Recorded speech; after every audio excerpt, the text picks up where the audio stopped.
Central డెల్టాకు సాగునీరు అందించడంలో ఆనాడు కాటన్ నిర్మించిన లొల్లలాకుల సిస్టమ్ గుండకాయ లాంటిదని కొత్తపేట ఎమ్మెల్యే బండారు సత్యానందరావు తెలిపారు.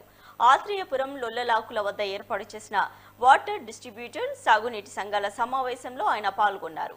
పారిశ్రామికంగా అభివృద్ధి లేని ఆ ప్రాంత వ్యవసాయమే ఆధారంగా జీవిస్తున్నామని అన్నారు.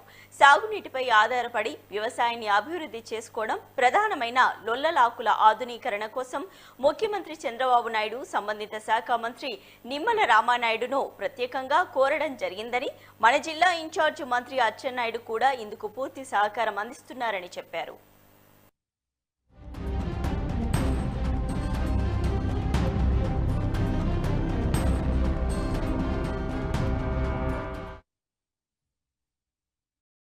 ఇక్కడ ఈ లాకుల అభివృద్ధి అందంగా తయారు చేయడం కోసం నేను కూడా బ్యూటిఫికేషన్ సుందరీకరణ ఒక పిక్నిక్ స్పాట్లో దీన్ని తయారు చేయడానికి ముందుగా నాంది పలకాలని నేనే శ్రీకారం చుడుతున్నాను.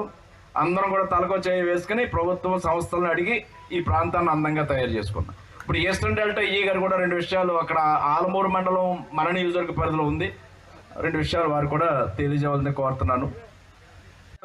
ఇక్కడ ఈ లాకుల అభివృద్ధి అందంగా తయారు చేయడం కోసం నేను కూడా బ్యూటిఫికేషన్ సుందరీకరణ ఒక పిక్నిక్ స్పాట్లో దీన్ని తయారు చేయడానికి ముందుగా నాంది పలకాలని నేనే శ్రీకారం చుడుతున్నాను.